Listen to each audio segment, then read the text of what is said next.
माझ्या भारतीय बंधू भगिनींनो आणि जगातील माझ्या सर्व बंधू भगिनींना माझा नमस्कार। गोकुळाष्टमीच्या निमित्ताने आपल्याला काहीतरी सांगावंसं वाटलं आणि स्पार्क जागा झाला गोकुळ अष्टमी नावानं। आणि मी हरिविजय ग्रंथ वाचला, त्याला पुष्कळ वर्ष झालेले आहेत, पण त्या ग्रंथाच्या निमित्तानं हरिविजय ग्रंथात वाचलेल्या काही कथेतून तुम्हाला श्रीकृष्ण कळलेले आहेत। पण श्रीकृष्ण काय तर त्या ग्रंथाची सुरुवात करतानाच ग्रंथकर्त्यानं श्रीकृष्णाचा अवतार हा 8वा अवतार आहे। ते विष्णूने 10 अवतार घेतले, ते कलियुगात घेतलेले आहेत। कलियुगात विष्णूने 10 अवतार घेतले, त्यात हा 8वा अवतार हा श्रीकृष्णाचा आहे, 7वा अवतार रामाचा आहे। आणि 8व्या अवतारात श्रीकृष्णाला का जन्म घ्यावा लागला तर इतकं कलियुगामध्ये या पृथ्वीवर जीवसृष्टीत दुष्ट लोकांच्याकडून सुष्ट चांगल्या लोकांना खूप त्रास व्हायला लागला। आणि दुष्ट आणि सुष्ट, सत्य आणि असत्य याचा संघर्ष पृथ्वीच्या उत्पत्तीपासून आहे। तो मानव जातीत फार मोठा कलियुगात विकोपाला गेला। आणि त्यावेळी पूजा अर्चा, भक्ती या सगळ्या गोष्टी करणाऱ्या मानव जातीला त्याला खूप त्रास होतोय असं जेव्हा वाटलं, तेव्हा या प्राणीमात्रांच्यामध्ये गाय जी आहे त्या गायीनं हंबरडा फोडला। आणि गायीनं हंबरडा फोडला आणि परमेश्वराला विनंती केली की देवा खाली ये आणि ह्या दुष्ट शक्तीचा काहीतरी उपाय करून त्या शक्तीला आम्हाला आमच्या चांगल्या मार्गापासून प्रवृत्त करणारे जे लोक आहेत त्यांचा नाश कर। त्यावेळी मग देवानं विष्णूला सांगितलं, तू श्रीकृष्णाचा अवतार म्हणून जा आणि सर्व दुष्ट राक्षस आणि त्रास देणाऱ्या सर्व मानवजातीला जे लोक आहेत पृथ्वीवरती त्यांचा नाश कर। आणि तो हरिविजय ग्रंथामध्ये अनेक लोकांचा श्रीकृष्णानं नाश केलेल्या कथा आपण ऐकलेल्या आहेत। तर हा श्रीकृष्ण दुष्टांचा संहार करण्यासाठी 8वा अवतार विष्णूचा पृथ्वीवरती निर्माण झाला।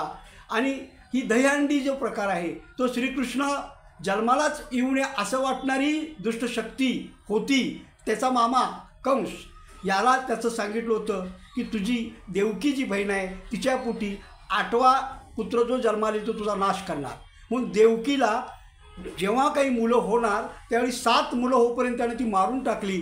8वा श्रीकृष्ण वाचवण्यासाठी त्यांनी तो यशोदेकडे ठेवला आणि तिथं गवळ्याच्या घरी तो वाढला। त्यामुळं दहीहंडी, दही खाणं, हे चुरून खाणं ह्या लीला होत्या त्याच्या। तो दाखवण्याचा एक मनोरंजनाचा लहानपणातल्या बाळपणातल्या खेळकर वृत्तीचा भाग होता। त्या खेळकर वृत्तीत परमेश्वर जन्माला येऊन ह्या दुष्टशक्तीचा संहार पुढे करणार होता। त्यामुळं दष्टपुष्ट होण्यासाठी त्याला लागणारं खाद्य ते पाहिजे ते अमृताच्या रूपानं, दही दुधाच्या रूपानं गवळ्याच्या घरी वाढल्यामुळं त्याला ते प्राप्त होत होतं। त्यामुळं चोरून काही लोकांच्या घरात जाऊन दहीहंडी फोडून खाल्लेल्यांची यशोदेकडे तक्रार आली तरी त्याला ते सगळं त्या माफ करत होत्या। आणि अशा खेळकर वृत्तीतूनच अध्यात्मात एक कथा आलेली आहे, तीही सांगतो तुम्हाला। या खेळकर वृत्तीतूनच श्रीकृष्णानं खंडोबाचा नैवेद्य बिस्कटला खेळत खेळत। आणि तो नैवेद्य हा ईश्वराचा प्रसाद आहे आणि ते अमृततुल्य ब्रह्म चैतन्य शरीर आणि पिंडाला आवश्यक असतं। देव काय नैवेद्याच्या रूपानं तो भक्षण करतो, आमांच्याच शरीरातला देव ते खातो। आपल्या शरीरातला देव बऱ्याच लोकांना कळत नसल्यामुळं बाह्य जगातल्या देवाकडे बघण्याची दृष्टी त्यांची वाढली। आतला देव न कळल्यामुळंच हे सगळे अवतार देवाला म्हणून पृथ्वीवर यावं लागलं आणि मानव जातीला भक्ती हा मार्ग सांगावा लागला। दुष्ट शक्तीनं कलीनं भयंकर राक्षसांची निर्मिती केली आणि त्या भयंकर राक्षसांच्या नावंसुद्धा आपल्याला घेता येतील, पण कशाला घ्यायची ती दुष्ट शक्तीची। म्हणून मी एवढंच सांगू इच्छितो की दुष्ट विचार हा दुष्ट राक्षस आहे आणि सुष्ट विचार हा चांगला विचार आहे। म्हणजे ज्ञान हे चांगलं आहे आणि अज्ञान हे दुष्ट आहे। म्हणून अज्ञानी विचाराला मारून ज्ञानी विचार आपल्या डोक्यात घुमले तर संसार चांगला होणार, सुखाचा होणार। श्रीकृष्णानं नैवेद्य फेकला खंडोबाचा आणि खंडोबानं देवातसुद्धा या सगळ्या गोष्टी घडलेल्या आहेत। खंडोबा हा शंकराचा अवतार आहे आणि खंडोबा शंकराचा अवतार असताना खंडोबाचा नैवेद्य श्रीकृष्णाने फेकला। शिवशंकरा सर्वासर्वी सृष्टीची निर्मिती करणारा संपूर्ण जगाचा दाता आहे। त्या शंकराला खंडोबाच्या अवतारात श्रीकृष्णानं असा नैवेद्य फेकल्याचा राग आला आणि श्रीकृष्णाला त्यानं शाप दिला। आणि तू कुत्रा होशील म्हणून सांगितलं.